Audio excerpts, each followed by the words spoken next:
JUNKETS.com, guys. This stiff one, it's very short, very pithy, very precise.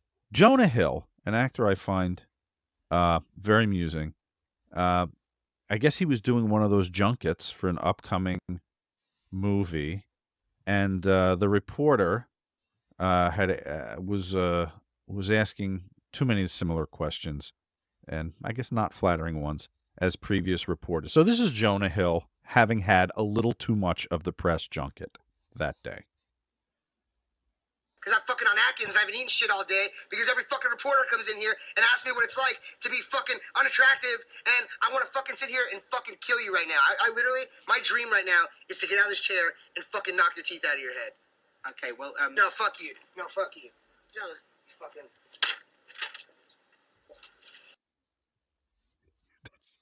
That's it. But I mean, what more can you say? I could see you on a long afternoon.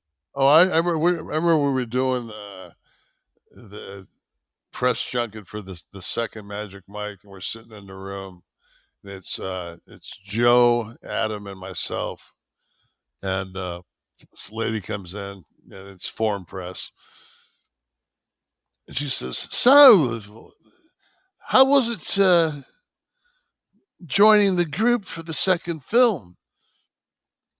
I said, "Well, I was actually in the first one." She said, "Oh, you were?" I said, "Yeah." I said, "I did that dance, which was a tribute to Claude Rains." She says, "I'm quite sure I saw it." And I said, that's the joke." I said, "He played the Invisible Man." And she just looked at me, and like the other guys looked at me like, "Dude, like, this is the forum, like, you can't fuck with these people." I'm like, "Oh, I can. I've been drinking all day. I'm fucking smashed." Fucking Moxley's wife came in to do it. I never talked to her, but Moxley's wife came in. I was bombed. I was drinking fucking. They said, because they put out Entertainment Weekly, and we were all supposed to be on the cover, and they took me and Adam off of it. And I said, "You know what, man? If I'm not good enough to fucking be on the cover of Entertainment Weekly as one of the 5 dancers, you guys, I'm not good enough to be sober for your interviews." Absolutely not. And then they said, "Who's going to the junket in Europe?" I said, "Not me." And the lady says, "You don't want to go to London?" I said, "Bitch, I said, I've wrestled in Royal Albert Hall." I said, "I don't need to go to London. I don't need to do shit." It's like, fuck you. Yeah, those junkets are brutal. For anyone that doesn't know, it's you set up in a room, usually like a hotel suite, and they just march in. It's all day long. 20, 30 crews. It's 2 fucking days. Oh, both 2 days. Okay, yeah. And they just march in press all day, all asking largely the same questions. Then you go into the big room, which is like an auditorium, and they fucking grill you. And they were grilling me about steroids. On Magic Mike? I mean, yeah. At the Magic Mike press yeah, they were grilling me on steroids. I said, "No." I said, "But I'm on TRT." And the guy said, "What's the difference?"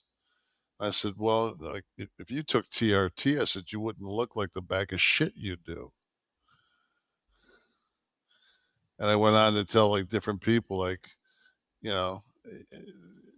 just different facts. The one fact I always say is, if they say, "Well, what you're gonna have? It's gonna give you prostate cancer."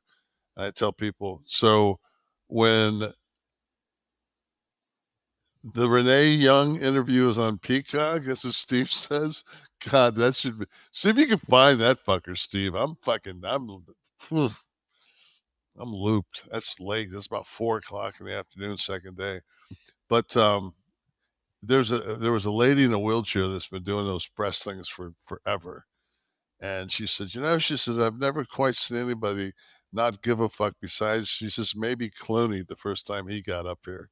And I said, "Well, I'm in good company then." She goes, "Oh yeah." She says, "You laid it on him, man." I said, "Fuck you." What are the studio representatives' responses or reactions when you get off after you've handed the press a curveball, a foul ball, a knuckleball? Number one, you're not.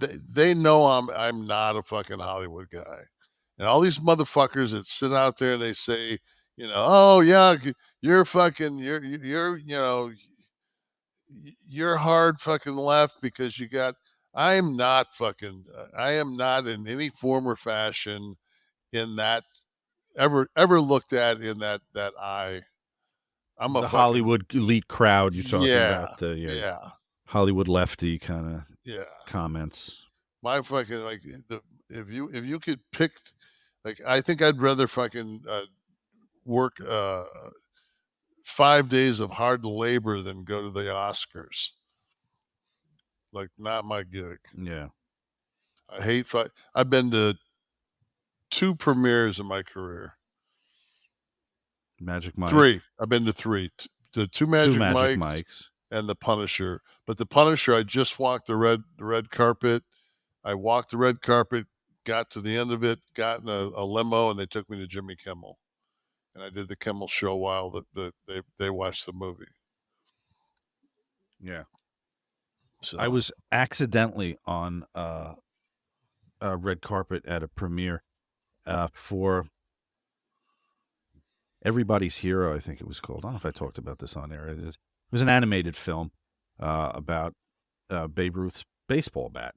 And so I did some voices in it. So my wife and I go to I just get invited to the screening. I don't know what's coming. So cab drops us off by a side door and give our name. They're like, okay, so just now step this way. And they direct us to the red carpet, which is actually green carpet turf for the baseball. So we're in line, and in front of us is one of the stars, Raven Simone, and behind us is Brian Dennehy, who's kind of in line. You know how it goes. You're waiting to go out, and they give you. And on one side, is the step and repeat with the logos, and then the other side are like police barricades with all the press, and there's little signs with like Entertainment Tonight, Access Hollywood, little papers taped for which camera and which reporter is. So Raven goes out, the camera, the flashes go off, they call her over, she steps to each of the things. Then we get a go from somebody. Kevin, this is wonderful for my ego. Every camera light gets turned off, the cameras get turned down, the producers turn and confer, they're preparing for the next star that comes out, changing batteries in the microphone. I'm walking through life. I said, no one at all is looking at us. This is absolutely phenomenal. I wanted to run over and just punch the woman from Access Hollywood in the face just so all the cameras would go on and I would be caught on tape doing something that night. Right. I walked the whole thing. Once I was about 3/4 through, everyone turned the lights on. Brian Dennehy stepped out, and that was that. That was tremendous.